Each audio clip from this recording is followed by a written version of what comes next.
Hey everyone, what's going on? Happy Wednesday. Look who I got with me. This is Ian Craig. Ian Craig, hey, the camera's like, I'm going to pan over to him. So, Ian, what's going on, my man? Well, nothing much. Just stop by Yeah, here. stopping by. So, here's what happened. This is kind of a cool story, but basically, the gist of the story is this is that we've got this storm system coming in. Let me set up the camera here real quick, just for a little bit. It's warm and humid now, isn't it? We know that warm and humid air is definitely in place, and we're going to see that warm, humid air lead to shower and thunderstorm potential. So, this is the story with Ian. Ian, your parents messaged me on Facebook Live. Really, they messaged the station on Facebook, KNWA, Right. and hey, what happened? It was like, can I come by and see the station? You guys were at Top Golf at the time, correct? Um, Yeah, correct. When we were staying at this hotel, I think this Hilton, yeah, and we look out from our window and we see W KNWA. yes, Yeah, yeah. You that. see the NBC Peacock, probably, right? See the NBC Peacock. So then that led to my son loves the weather. We would love to visit this TV station because you're only in town for a little bit, Right. which may be a little bit shortened of a trip because of the storms tomorrow. Right. And you want to try to get home before the storms arrive because we definitely will see some storm potential. So, welcome everyone. Ian Craig, this is my job chat, but you also do Facebook Lives. Yeah. Yes. So, tell us a little bit about that. Well, since I'm in school, and basically I try to get as much weather info as possible out to the public because some people think news is fake and stuff like that. So, Hmm. and they only get on Facebook. Yeah. So try to get all the news out to the people so they can know about the weather. Yeah, and so your story was kind of telling me a little bit about the Mayflower Valonia tornado in 2014. While you weren't impacted exactly by that tornado, the storm came by. There was a big lightning bolt that about jumped your dad out of his shorts. So he was definitely a little bit nervous from some of that lightning that happened. But you experienced that, and then at that point, what did you decide? Well, I decided because when he fell down and when he fell almost fell down those stairs. Yeah. You said about a 10-foot drop off because of the lightning that struck. Right, and because if we weren't there to catch him falling, I mean, he could have like had a severe injury or something like Or that. maybe even, yeah, been seriously injured or maybe even died Right. potentially. Yeah, head injury or head trauma. So yeah, absolutely. Well, we want to get to the details because I don't have a lot of time because I have a 7 o'clock newscast, Ian. But tell us a little bit about this storm and I'll kind of run people through what they can expect. Well, we have a humid coming from the Gulf of Mexico Yeah. coming up here, and we have a low pressure system over near Wichita, and a dry line moving through probably the Texas Panhandle. And that dry line is going to be a focus for storms, but eventually a front is going to be dropping south, and that's going to lead to storm potential. And that storm potential could really be ramping up tomorrow, and we'll show you that on the future track. Now, have you been paying attention to what happened out in California? Yes. Unbelievable. This storm system, California, keep in mind, had they had 80-mile-an-hour winds yesterday in the Bay Area. It caused almost 250,000 customers to be without power at one time. Then they had a tornado in LA today. I don't know if you've seen that video at all. Did you? I probably will here later. Yeah, he probably will later. He hasn't seen it yet. But it was in the area just to the east of Los Angeles, so very close to downtown. I mean, this is in Los Angeles. It was a small. It was a suburb of Monta. Let me see here if I can remember. Let me look at the name for it right now. It's Monta something, and I can't remember the exact name. Let's see if I can look it up. As soon as I see it, I'll remember it. So it was just east of Los Angeles, and we're trying to look at the area here. I want to bring that up. Now I can't find it, of course, because it's kind of hard to. There's like Los Angeles is pretty big. there's like Montebello, that's it. Montebello. Montebello was the tornado. So, anyways, there's a storm system that's coming this way. And I mean, you look at storms, you look at a lot of weather. What do you think of that Well, I mean, weather is inevitable because one? I mean, it's tornadoes are not always just in the country. I mean, take I mean, what happened in Jonesboro 3 years ago? I mean, that Yeah. could happen. I mean, Oh man, you Memphis. talking about that December tornado? Yes. Yeah, the Jonesboro or the one in March too. Right. And Yeah, New 2020. Orleans. Yeah, that was not too long ago as well. So a lot of energy coming this way. Let's see what it does. People say they can feel it. Check out some of the comments on here. Says I can feel it, and then Matthew says Montebello. Yeah, exactly. That's the area. So they already came up with that. Roby's waving hi, and so hello to Roby. Now the camera's like, okay, we're going to follow you again. But here's that heavy rain potential. So something interesting on this, Craig. You can kind of scoot over a little bit this way so people can see in the camera. A level 3 out of 4. These don't happen very often on the day 1 outlook. This is a day 2 outlook that has a potential for a level 3 out of 4. This means widespread flash flooding will be possible. Let's zoom in a little bit to show people who's exactly going to be impacted potentially by this. Everyone's going to see rain, but there could be heavy rain. And we already got the moisture and instability in place. And so I personally think Southwest Missouri and Northwest Arkansas is under the gun for some really heavy rain. They sure are. Yeah. And we're going to have training thunderstorms as well. And so here's a look at the severe weather risk. So the severe weather risk is going to be also cranking up as well. Now, what do you think about the tornado threat? Now, the tornado threat, there still is a risk, but it's not as great. Mm-hmm. It's still possible for an isolated tornado, but you just have to stay aware of the situation. So we call these non-zero tornado threats. It's just a fancy word for the meteorologist to say if there was a tornado, we said it was possible, but we don't expect it. But keep in mind that the Springdale tornado, we're getting on to the 1-year anniversary of that. That was in March 30th of 2022, just exactly almost a year ago. That was a non-zero tornado threat day. So just be watching it. All right, this is what we want to show you, and we're going to show this in its full glory here. So this is the future track. This is the latest one. Anna, you're talking about predictions for the evening commute. So I don't think there's going to be a lot of thunderstorms during the evening tomorrow for us.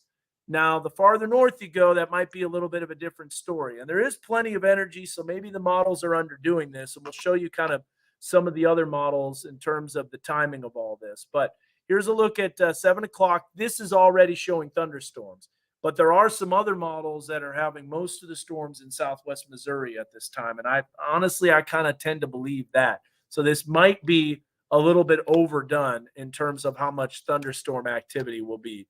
But here you look at the future track showing training storms. They're moving over the same area, and that is a recipe for flooding, isn't it?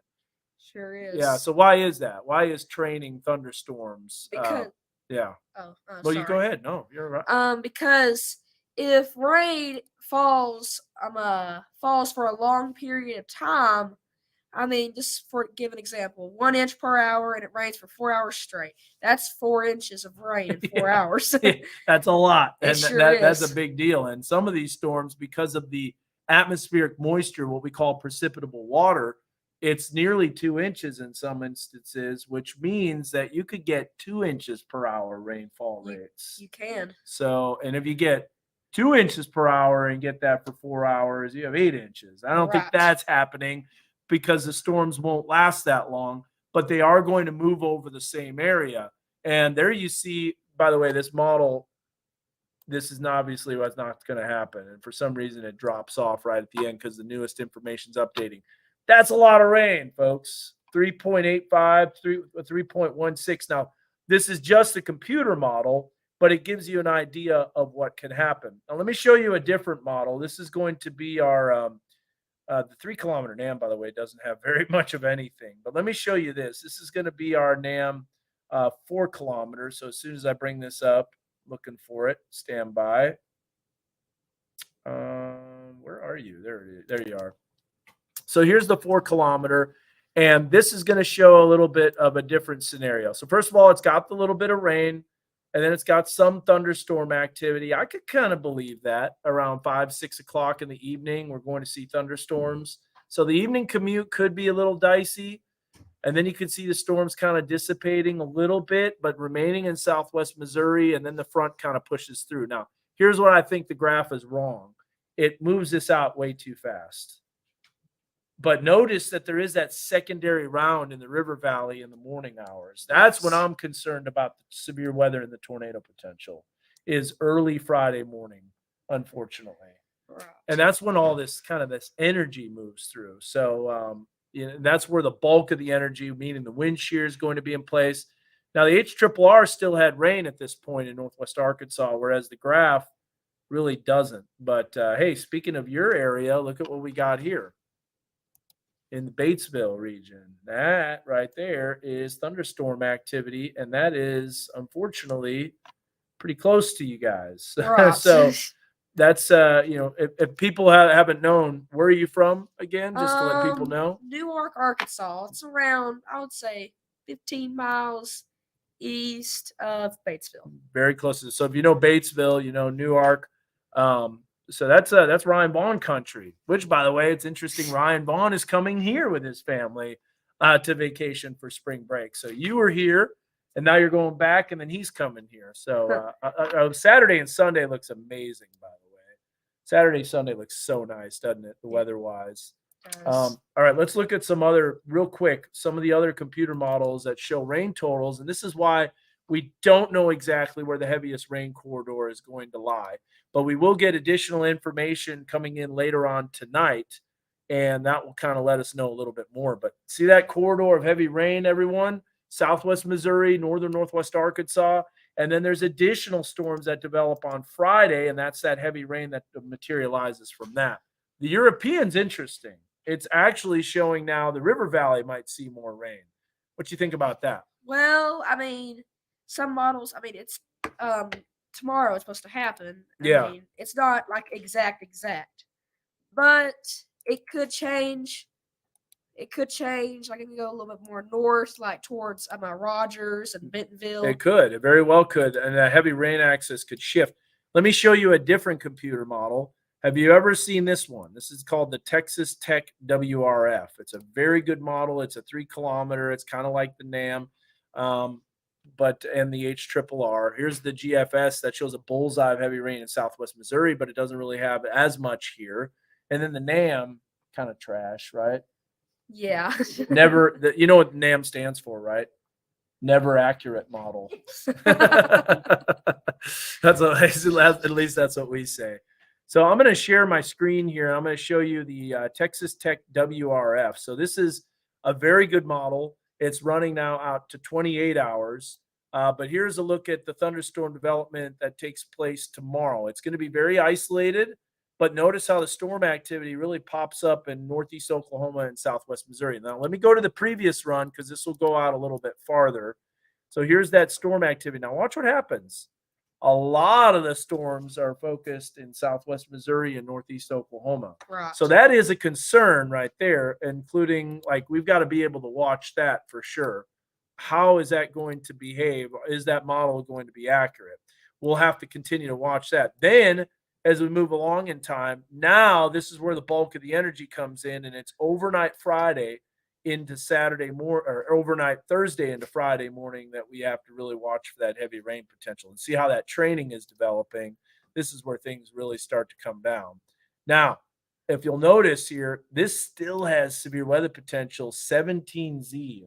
So 17Z is essentially, you know what time that is? So if you were to subtract 5 o'clock, right? At 17Z is 5 o'clock in Greenwich, England. However, what you have to do is you have to subtract 5 hours to make it our local time. So that would be right at noon.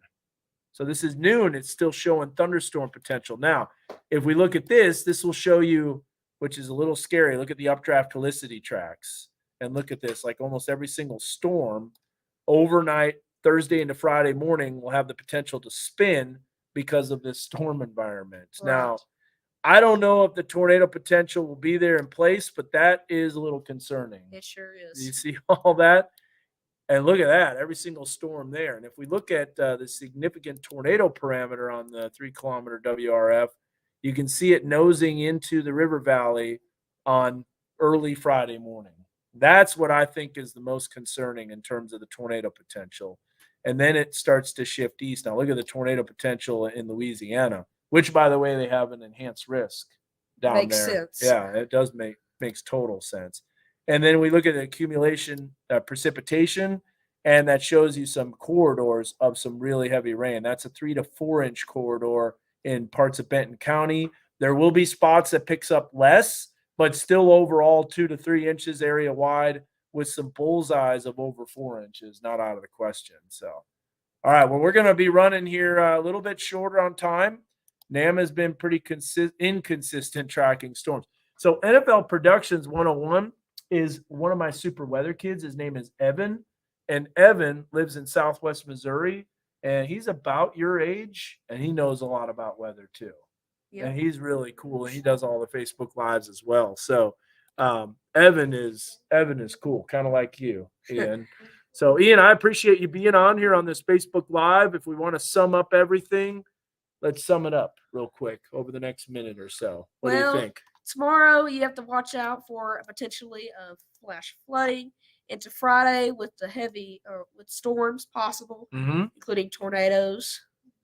And we need to watch out for that because basically just say if you have never heard about this, and then one day you wake up, get out of bed, and you look outside the window, and then you just see all this, you're like, I never knew this was happening. Yeah. So, or where did this come from? Yeah. Right. Well, here's where it came from. Just for the last 20 minutes describing you exactly where this storm is evolving from.